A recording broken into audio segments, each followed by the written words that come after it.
52. Good morning. I'm Savannah Sellers. Joe's off today, so it's just us. We are going to get started this morning on day 34 of the government shutdown. If it continues, which it's expected to, tomorrow it will tie with the longest shutdown in U.S. history. The senators are returning to the Capitol this afternoon, but a deal still nowhere in sight. And in the House, Republican Speaker Mike Johnson again canceled all votes for the week. The chamber now hasn't been in session since September 19th. Well, as the shutdown drags on, the lapse in federal funding is leading to long lines at food distribution sites, also chaos at airports where air traffic controllers are still working without pay. The Federal Aviation Administration said Friday that staffing shortages are leaving them under immense stress and fatigue. Even NBC News Capitol Hill correspondent Melanie Zanona kicking us off this morning with the latest here. Mel, good morning. So at the end of last week, President Trump called on Republicans to end the shutdown. This would be, though, by getting rid of the filibuster. It essentially allows them to forgo any further attempts at finding common ground and really getting on the same page with Democrats, and gives them the power to reopen the government on their own. It's something he was asked about in that 60 Minutes interview we just referenced. Do Republican leaders in Congress plan to move forward with this? This is essentially the nuclear option, as it's known, or are bipartisan talks still happening? Yeah, good morning, Savannah. It's very clear the filibuster is not going anywhere. Within moments of that Trump Truth Social post calling on Republicans to abolish the filibuster, we heard from a spokesman for the top Republican in the Senate, John Thune, who said his position on preserving the filibuster has not changed. And so this is not totally surprising. Trump had been calling on Republicans, even during his first term, to get rid of that 60-vote threshold, and they resisted. And the reason is because they know eventually the shoe is going to be on the other foot. They're going to be the ones in the minority, and that filibuster is one of the chief guardrails for the minority party. So the calculus has not changed, despite the fact the shutdown is now dragging on over a month. And what that means is that the only way this is going to end is a bipartisan solution. At this moment, there is not a very clear vision of what that would actually be, but they did start talking to each other last week among the rank and file members between both parties. Those discussions are still very early. It's very informal, but we'll be watching very closely to see whether those pick up, especially this week after the elections on Tuesday and as the pain of the shutdown is really starting to escalate. So, Mel, there's a lot of finger pointing, of course, there often is on Capitol Hill. But right now, Republicans have been pointing out that Democrats have now voted no 13 times on the continuing resolution that would reopen the government. Democrats have said that they're holding out to negotiate on health care. But what are we learning about who voters think is to blame for the shutdown? Yeah, we've been checking in on the polling here because this is a fluid situation. People's attitudes tend to shift. People start to pay attention the longer this goes on. But there is a new NBC poll that shows that Republicans are getting, by a 10-point margin, more of the blame than their Democratic counterpoints. Just look at this poll just out yesterday. 52% of respondents blame Trump and Republicans versus 42% who blame Democrats. So, of course, Democrats are going to look at this and feel like they're fighting and their message is working and that they want to continue to keep fighting here. Republicans, this may force them to come to the table and might think twice about their position, which has been no negotiations until they open the government. Just some very interesting polling here that is really going to illuminate the shutdown fight on Capitol Hill. Absolutely. Well, let's now talk about the impact the shutdown is having on all of us, on Americans. On Friday, we saw a pair of federal judges in Rhode Island and Boston. They ordered the Department of Agriculture, actually, to fund SNAP benefits by tapping into emergency funds that had been approved by Congress. This is after 24 Democrat-led states sued over this lapse in federal food aid for low-income families. This happened right before those benefits programs were set to run out of money over the weekend. What is the latest on this? Yeah, so the judges in those cases ordered the Trump administration to notify the court by today about how they plan to fund the SNAP benefits. At issue and what was being sued over is a contingency fund for SNAP, has about $5 to $6 billion in it. The Trump administration had argued in court that they can't use those funds because those are supposed to be for things like disasters or emergency, and this, in their view, is a manufactured crisis. But the judges disagreed with them, said they have to use the contingency fund, and if there's not enough money, that they have to find other ways to pay out those benefits. So things are still a little bit in limbo today. The Trump administration has said they want to find a solution. Trump, of course, talking about this on his Truth Social post all weekend. We'll see where things stand. It could take a few days, though, because of administrative and logistical delays for people to actually start getting their benefits. Savannah. All right, Mel, thank you very much for starting us off this hour. Well, let's stay on this and get a look now at some of the real people the shutdown is impacting. The lapse of federal funding is affecting about 1 in 8 Americans who rely rely on that federal food assistance we were just discussing. Meanwhile, travelers facing mounting hours-long delays at airports across the country where air traffic controllers are starting to call out after working for weeks without pay. NBC News Capitol Hill correspondent Julie Sirkin has more. Food banks across the country are busy. I would say we probably had about 100 people show up, and that was within the first 30 minutes. After more than 40 million Americans lost their food benefits Saturday, as the government shutdown stretches into another month. We exist as a tiny portion of the local safety net here in D.C. President Trump says he has directed government lawyers to find a legal way to pay for the federal assistance program known as SNAP, after federal judges ordered his administration to use emergency funds. It's not clear how long that process will take. When you're talking about SNAP, if you look, it's largely Democrats. They're hurting their own people. But it's not largely Democrats. Americans in blue and red states rely on the aid. And from Texas to New Jersey, millions get their health care through the Affordable Care Act. Democrats have voted against reopening the government until Republicans commit to addressing subsidies expiring this year. Open enrollment began this weekend. Without a fix, Americans could pay 25% to 30% more on average come January. Well, the president is clearly unwilling to negotiate. Instead, President Trump is renewing calls for Senate Republicans to get rid of the longstanding 60-vote rule required to pass most bills. There's good reasons to preserve the filibuster, but with this unprecedented obstruction by Chuck Schumer, I think all options should be on the table. With Washington at a stalemate, critical federal services have been thrown into chaos. Low-income families are at risk of losing free early childhood education. Transportation Secretary Sean Duffy blaming nearly 65% of Friday's flight delays on absences among air traffic controllers who are not getting paid.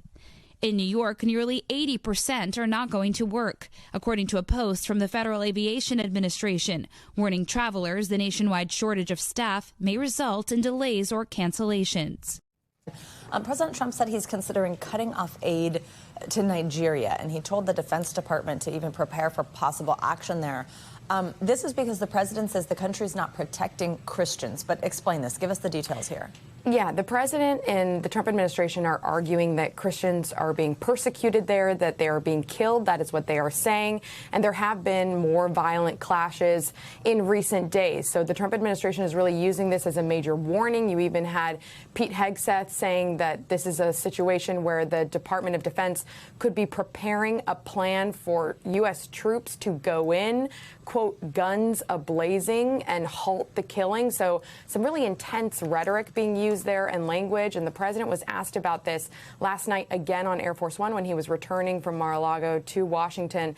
And he did say that it could be U.S. troops if they feel like this situation isn't resolved. But for their part, the president of Nigeria responded to this saying that they didn't want the U.S. involved and that they were aware of what they were talking about, but that they were the ones who were going to deal with it, rejecting essentially this idea that the U.S. could be going into Nigeria. All right, Monica, we'll keep our eyes on that. I do also want to ask you before we go, we've got a new poll, a new NBC News poll. It does show the president's approval rating has slipped here. It's now at 43%.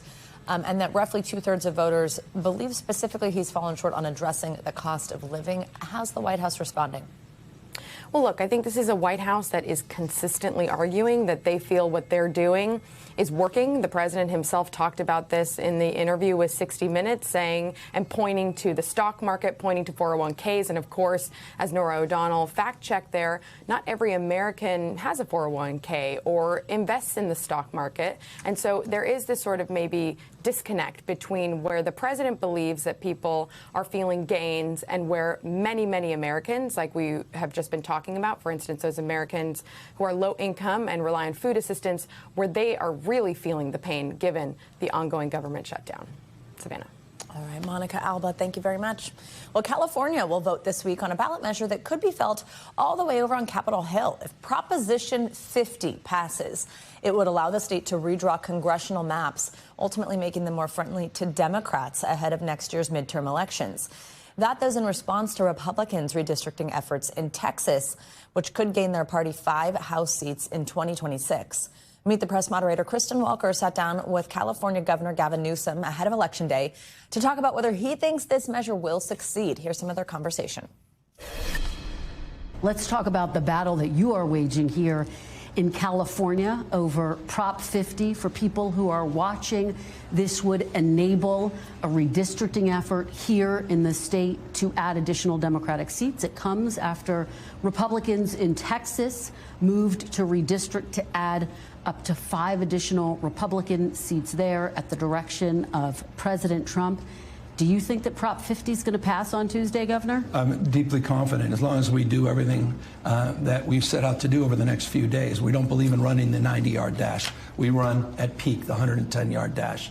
But the people have spoken. I mean, spoken so far in historic ways. It's a special election. We've seen unprecedented number of ballots already sent in. We have an all-mail-in ballot system here, and of course we have a big turnout we expect on Election Day. But we're seeing overwhelming understanding and recognition of what's at stake. And remember, it's Prop 50, because this impacts everyone watching in all 50 states. As I said a moment ago, Donald Trump is an historic president, historically unpopular. He's been very open and honest, including right outside the White House just last week, saying incumbents are likely to lose the midterms. That's why he called Greg Abbott. That's why he said he's, quote unquote, entitled. Think about that. Entitled to 5 seats. That's why he sent J.D. Vance to Indiana shortly thereafter. That's why he moved in Missouri. He moved the folks in North Carolina. And now we've got a special election in Indiana, or rather a special session, and likely movement in Florida. He is not screwing around. He's changing the rules. He's rigging the game because he knows he'll lose if all things are equal. He did not expect California to fight fire with fire. You can see my full interview and a lot more at MeetThePress.com. You can also get more Meet the Press right here on NBC News Now every weekday at 4 p.m. All right, Kristen, thank you. Well, it is not just California with big decisions to make this week. Voters are gearing up for key races across the country ahead of Election Day tomorrow. These sort of off-year races can offer a glimpse into how the country's feeling about the current administration and what can be expected in next year's midterms. For more on how things are shaping up headed into tomorrow, let's bring in NBC News legal affairs reporter Gary Grumbach. Gary, good morning. Good to see you. So the New York race, the mayoral race here, it's certainly, there's a lot of hoopla going around. I mean, you cannot avoid the TV ads certainly here in New York, but it's also more broadly made national news. We're going to get into that race and the candidates in just a moment. But first, Gary, if you wouldn't mind just kind of telling us some of the other key races to keep an eye on this week and how this could be a preview of the midterms. Yeah, it's the same deal with ads here in D.C., nonstop on TV because of the Virginia race. That's where Governor Glenn Youngkin is term limited. So there's going to be an entire new slate of statewide elected officials in Virginia. But if history is any indication, it's going to be an uphill road for Republican gubernatorial candidate Winsome Sears. The party in the White House has lost Virginia's governorship 9 out of the last 10 elections, which is a pretty significant stat there. There's also big elections in New Jersey, my home state. That's where Mikey Sherrill is taking on Jack Ciattarelli. We saw big names coming out this weekend in support of the Democratic candidate there. President Obama campaigning in Newark this weekend in hopes of pulling Sherrill over that finish line. And I had the chance to sit down with DNC Chair Ken Martin yesterday. He has high hopes for 2028 and for Tuesday's election. Take a listen. As we spring into 26, of course, we're not looking past these elections this Tuesday, but as we spring into 26, there's no doubt this could be a wave election. And if we're at +8 on the generic congressional ballot going into 26, and that persists throughout, we will likely win back both chambers of Congress and really then be able to put a real check on this guy's power. One of the biggest unknowns tomorrow night is the race for Attorney General in Virginia. What do voters do about Jay Jones? He's the Democratic Attorney General candidate who has sent some text messages, pretty disturbing text messages, wishing death upon Republican candidates several years ago. What do voters do? Do they accept his apology, or do they go another direction? Gary, let's come back to New York now. So we've got Democratic socialist Zohran Mamdani. He's quickly become a well-known name nationally here after winning the Democratic primary for mayor again here in New York City. But a new NBC News poll actually found that socialism is still unpopular among voters, even though we've seen Mamdani's political profile really sort of skyrocket. How concerned are the powers that be in the Democratic Party about Mamdani and about being tied to him ahead of Election Day? Well, this is a constant struggle within the Democratic Party, right? This is what kind of party do voters actually want to see? Do they want it to be the party of Bernie Sanders, Alexandria Ocasio-Cortez, and Zoran Mandani? Or do they want more moderates where somebody like Andrew Cuomo could become mayor of New York City, Spanberger, governor of Virginia, and potentially Sherrill, governor of New Jersey? It's important to note that President Obama has endorsed and supported the two governor candidates in New Jersey and Virginia. He spent 30 minutes on the phone with Zoran Mandani this weekend, but did not publicly make an announcement of an endorsement. All right, Gary, also moments ago we heard from Governor Newsom about California's Prop 50 voting. In that conversation with our Kristen Welker, if that measure passes, will it do enough to neutralize redistricting efforts by Republicans in Texas? Is this like an eye for an eye? Does it work out that way? Well, that's what a conversation I had with Ken Martin yesterday, the DNC chair. I said, do two unconstitutional acts make a right here? And he said, actually, in this case, he believes that is the case. He says, this is not your grandfather's Democratic Party anymore, where we're just going to roll over and let this happen to ourselves. He says they're going to fight in every possible state they can. You're seeing this happen in Virginia. You're seeing it happen with the vote in California. He says they're going to fight and try to make things as even as possible, even if it's unconstitutional. Savannah. All right, Gary Grumbach, thank you very much for your report in here. And you can watch our special election coverage tomorrow night. It's going to start at 7 p.m. Eastern Time right here on NBC News Now. We'll be sure to keep bringing you more. Well, as millions are expected to head to the polls tomorrow, let's take a look at what to expect this week with your Morning News Now weather. Kicking off our Monday, meteorologist Andrea Romero joins us here in studio. Hey, good morning. Good morning, Savannah. And we're kicking off at the beginning of November with a chilly morning here in the Mid-South. We also have some storms impacting the eastern and the western coast of the country. If we move to the west, we can see that the northwest is remaining active. We have the storm system that's going to be moving onshore here in Oregon and California, bringing heavy rain and mountain snow to the region. And this storm system will continue to bring heavy rains targeting northern California, also the northern Rockies with mountain snow and wind also extending into the Rockies probably into tomorrow. As far as the rainfall forecast, we're looking all the way from San Francisco up to Seattle, 1 to 2, possibly even 3 inches along coastal regions. And then we're looking at the snowfall forecast of also in the higher elevations of a couple of inches of snow, maybe even a foot of snow in some areas. Now along the east, we do have those fall fronts moving through. We have a low pressure system moving off the mid-Atlantic coast that is bringing some rain, possibly today, light rain, mostly over parts of the mid-Atlantic all the way up into New England with the chance of heavier showers in New England as that front clears. We're expecting breezy conditions to continue tomorrow afternoon. As far as those frost and freeze alerts, we have a frost advisory up for parts of Alabama, parts of Arkansas. This morning, we're talking about temperatures in the 30s in those areas. So it's definitely a cool down for that location, while we are enjoying November warmth for the western part of the country with temperatures that are going to remain above average. And that will extend to the east throughout the week, with the Sono flow keeping those temperatures probably in the 70s midweek and through the end of the week in parts of Atlanta, and maybe even some record temperatures in parts of Texas. All right. Wow. A lot going on. Different all over the place. Andrea, thank you so much. See you in an hour. We thank you for watching. And remember, stay updated on breaking news and top stories on the NBC News app or watch live on our YouTube channel.